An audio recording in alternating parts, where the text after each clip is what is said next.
Good morning, welcome to Chat Motorsport. I had to get my daily Greg's coffee in because I'm a bit of a coffee addict. Right, today is probably going to be one of the last videos this year because obviously being so near Christmas, fancy a bit of a break. We're off up to Preston to meet a couple of guys who race. I met them through Preston District Motorcycle Club, and they've also got quite an interesting job. So we'll fly up to Preston. When we get there, you'll see what's happening. See you soon.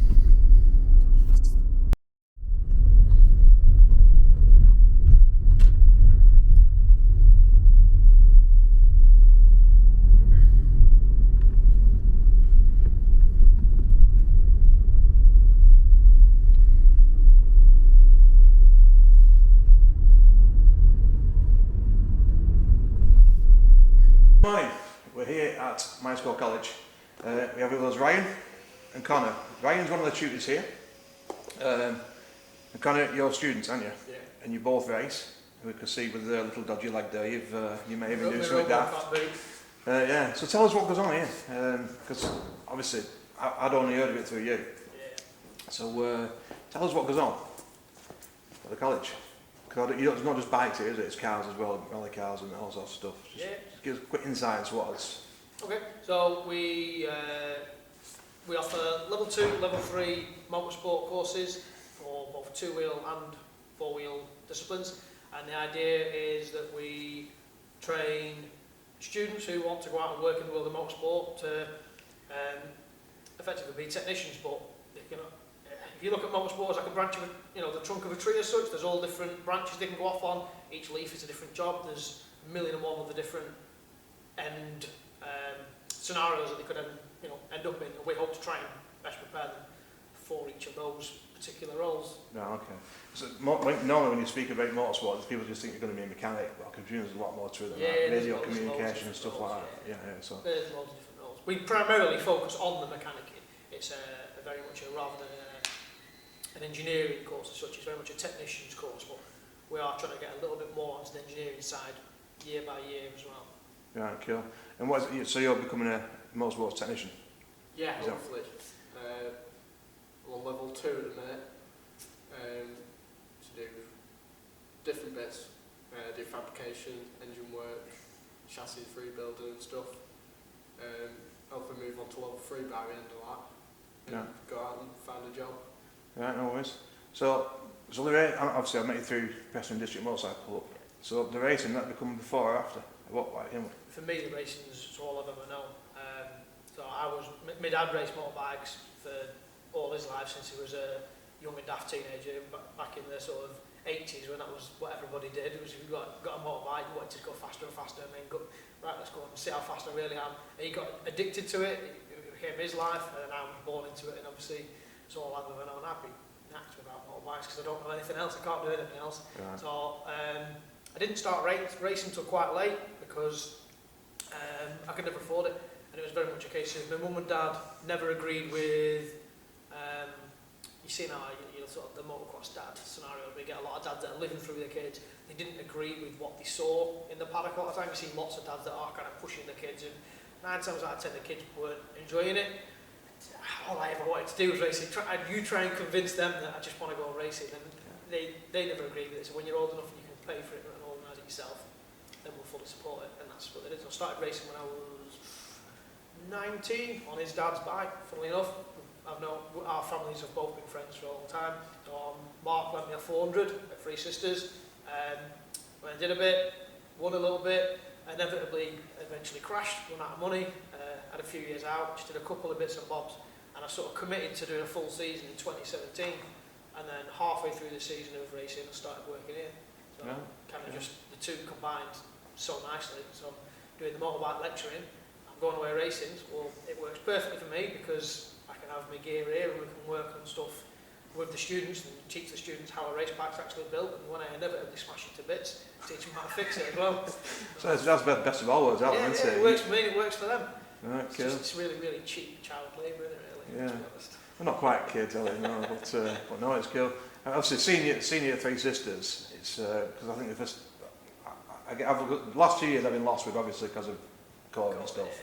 C word. But yeah, I've seen it a few times. I've got some cracking shots. As I'm chatting, I put these shots up on screen so people can see you racing. Yeah. I'm not sure. Have I seen you on track before? Been it this year? Yeah. Well, he's been at Three Sisters all year this year on CB 500. I'll have to have a look to what I've got. You know. But no, but it's great for you inviting me out here. Obviously, I don't miss. When I did the Gary Rothwell interview, obviously Gary's been. I think you know Gary Rothwell. Yeah. Gary's been famous for a long time, and the interview was an hour and a half, and I had to cut it down to 45 minutes and put it up in 2 videos. So I'm like, I love listening to stories of people. Yeah. And obviously I've had. It gets a catchy, doesn't it? You sort of find yourself running away with it. Yeah, and these cameras, like I said, they only record for half an hour. And you hear click, click. In fact, they don't even make a noise; they just go off, and then you miss 10 minutes of filming. But yeah, but no. So like I said, next year you want me to, if I can find a time in between rallycross, the meets, and bike racing, I'm going to try and follow you as far as I can next year. Tell me again what you're racing next year. I'm racing the Honda CB 500. Right. Hopefully we're going to go do Dally Moore Championship next year. Right. And do a couple rounds of Thundersport. Maybe try and get off to Aintree when, fingers crossed, that gets back up and running next year. Yeah, there's been a big argument over there who looks after the land, hasn't there? To that Aintree. It's they lost their track licence, so their ACU permit. Every track has an ACU permit. They lost their permission as such to hold ACU sanctioned events after an accident in 2018, wasn't it? 18, some fella crashed, and his insurance, so whichever one's got their own insurance, his insurance got involved, and you know, it's one of them where every company's trying to blame other one, and eventually they were told they couldn't have any racing until there was this certain work carried out to bring safety up to standard. I mean, I personally thought it was safe as houses, but they don't care about my opinion, do they? And the hope is that we can get some funding and stuff sorted to fix the track up. Yeah, we can get back racing again, but like I say, there's been a bit of a... It's not exactly a disagreement, it's just a case of the club don't have the funds to go, well, we'll fix it, but at the same time, it's because they don't own the tracks. Why would you spend your own money on something else's track? The track owners didn't want to spend the money, so it had to come between the club. Remember, I think it's the bikes club, the jockey club, and I think it was the car club. I think the car club or something, because they all sort of used the track for different purposes, and they sort of agreed to help, even though they still had their permit and they were still able to compete and do whatever they need to do with the place. The bikes weren't. I think they didn't want to see us go, so they were happy to try and help with it. But I don't know what's going on in that. It's very much being kept to itself at the moment. All I know is they've given some dates out, and hopefully we won't race it this year. I can't remember who it was told me. It might have been Peter from Two Strokes. It might have been him, I can't remember.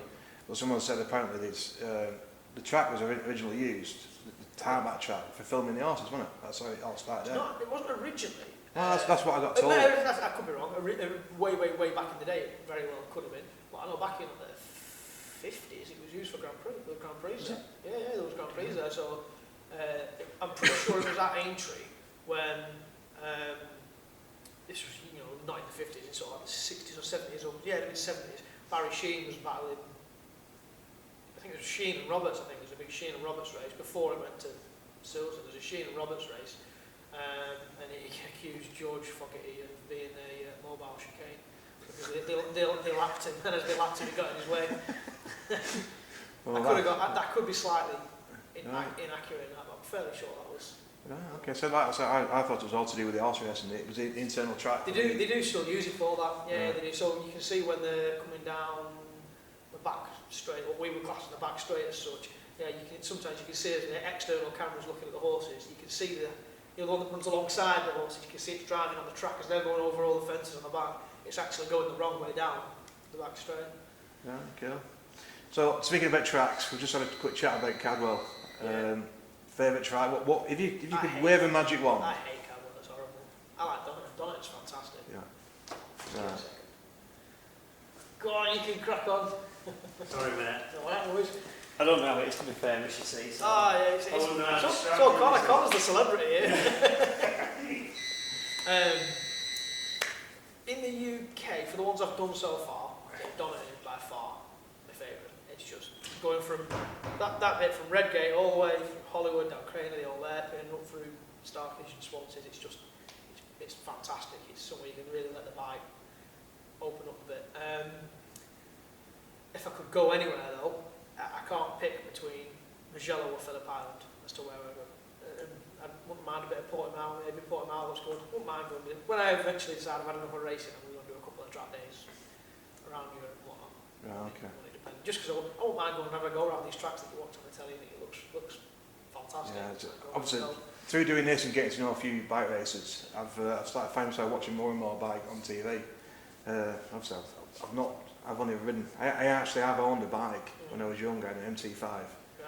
Well, you know, Pilling's not so far from here. Yeah. We used to ride it on the beach at Pilling. Yeah. Obviously, not allowed anymore. You know, like nothing on there. Do what you want, so you don't get caught. Yeah. But no, we used to just counter. But I used to walk down this bike to Pilling Beach and just do donuts and stuff. And it didn't have enough power to do a wheelie.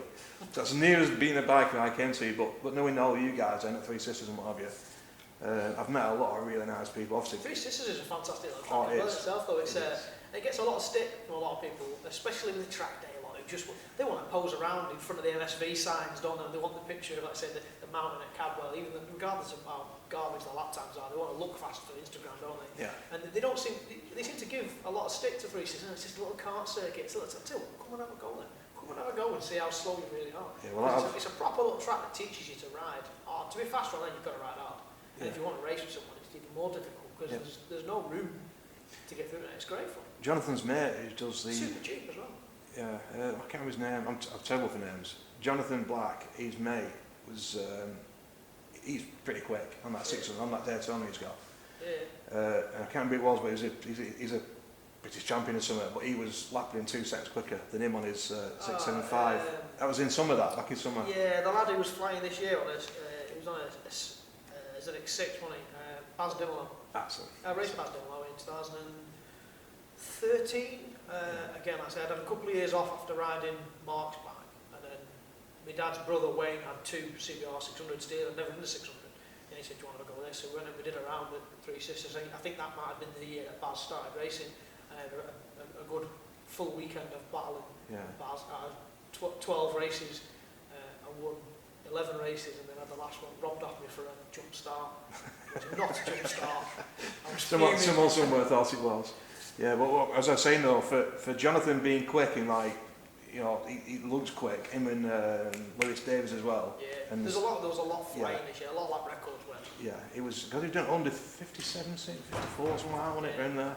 And me as a non-biker to see someone going around there in 54 seconds, you're like, that's unreal. That. Go on, you can go now if you want. We can edit it. Go on, come through. You've got to really challenge my editing skills at home, haven't you? We're like editing. I don't know, we're like apprentice.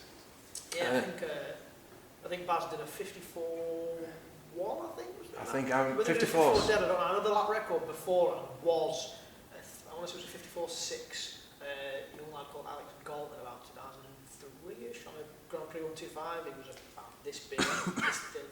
So proper bike, proper little miniature rider that rode it properly. He was flying back there. They resurfaced the track a few years ago now, 5-6 years ago. And lap times just got faster and faster and faster since. But to do that lap time on a 600 is it's mad. Do you know the only time I've driven around Three Sisters was actually blindfolded? Yeah. I did a blind drive for guide dogs. I like to raise money for charity where I can. Yeah. And this thing came up. I thought, how do you do that? And I got there, and it was one of the BSM, British School of Motoring, whatever it's called, learn this, whatever. And there was 6 Fiat 500s with pedals in. And mine was the only one came back full of mud. He kept saying, slow down, slow down, slow down. And I actually went off the track, blindfolded with a set of pedals aside of it. And he just, as I walked away from the car, like, thanks, mental you. Like, I just walked off, but no. That's the only time I've driven on a track. I've never done any track days, anything. All in plans, the other YouTube goes. So yeah. Anyway, well, thanks for inviting me up. We'll have a quick walk around now. If you don't mind, just show us what goes on inside the rally side and the bike side, because I know all the bikers love bikes and Cal loves cars, isn't they? A separate set of people. So we'll have a walk round and we'll speak for a few minutes. Something to add on to it as well. You know, we were talking about the courses we do earlier. So I said we do the level 2 and the level 3. Connor was saying, you know, you get to your level 2 when you finish level 2 at the end of this year, and go on to level 3 next year, provided you pass everything this year. There's then another further option where at the moment we still offer foundation degree and even bachelor's top-up degrees in motorsports with competition car technology. competition motorcycle technology and a management and logistics course as well. Yeah. So there's potential that you can keep climbing that educational Oh, ladder okay. and come out with a bachelor's degree in being stuck around circuit. It's really, really fast. So it's just popped into my head. Has any big names come through it? Yeah. So we've had plenty of students in the past who have gone on to do great things. Now, personally, I've not been here long enough to remember if they were, been and gone by the time I remember them. But we lose students regularly. Unfortunately for us, sometimes in the middle of the year, but quite often they get to the end of the academic year, they've got the qualifications, they go off. We've got loads of students who've gone off to Red Bull, McLaren. We have quite a few ex-students working at M Sport who do Ford's World Rally thing. So the lads, I don't know if you watch Formula 1, not much Formula 1, quite a lot of the top Mercedes fellas, so I don't think it's still there at the moment, I can't remember his name now. Anyway, so when it was, I think it was Rosberg and Hamilton, or it might have been Bottas, but their number 1 and number 2 mechanics were all ex-Myerscough students. I can't, like I say, I could be getting it slightly out with names and stuff, but quite often some of the lads who I work with in the office, the other tutors, go, oh, did you see it at the weekend? And they said they couldn't stop watching such and such a body who was on the front right wheel that weekend or whatever. Yeah. So, although I've personally not taught any of them, a lot of the other tutors here have taught people that are seen in Formula 1 on the telly quite regularly. So yeah, we've got, That's mad, that. yeah, as for names, I can't give you the names. But I've got a couple that have gone off from the bike world and gone off into relatively decent jobs. I've got a lad who works at McCann's Yamaha just down the road. A student who, well, he wasn't one of my students, he's off in the bikes world, so working at Honda in Louth, the BSB Honda team. Right. Yeah. So we've just gone working with them there. So the scope from the college in Preston is massive, isn't it? Yeah. Potentially. But I always say to them at the start of the year, well, you get out of it what you put into it. The more the students put into it, the more they get themselves out there. So we can get them out of an event, give them the experience of being in a race paddock. We can only give them so much. We can only open so many doors for them. We can't push them through the door. They have to put themselves out there. We're handing out CVs, get out there, rub shoulders with the right people, and before you know it, all it takes is one person to go, oh, do you remember that lad who that girl we met at such and such a weekend? Give that college a ring and see who that was. And that's what happened with a lad called James, who's now at McCann's General, I think, because they ran bulls and found him out. So yeah, they do get there, but they've got to put the effort into it. I don't think people realise where people have started. One of my interviews, a lot of it's always about who you know, isn't it? Rather yeah. than what you know. Yeah, but the second, do you know Alan Bott from Pemberton Tyres in Wigan? I don't know. Anyway, he rides Myerscough. He was up to America riding Myerscough. Yeah. But his missus used to be the secretary of Three Sisters years and years ago. And he was saying one day he was helping out with carts, and there was a young lad there being a bit of a tool, and he's like, come on, get yourself sorted out. And that's certain Mr. Lewis Hamilton. Yeah. Started out, I say he was just doing a little tracks, kart racing, but Alan says, I nearly give him a clip around here. Crazy, isn't it? But it was Lewis Hamilton. Small the world is. But yeah, like I said, he didn't start at Three Sisters, but on his journey up, Three Sisters is one of the tracks he raced at. Right. And people don't realise motorsport starts little and gets to massive things. Yeah, everyone will start off somewhere, don't they? Yeah. Right, well, nice one. Thanks for that. We'll have a walk round, and I'll see you in a bit. Nice one. Cool. Cheers.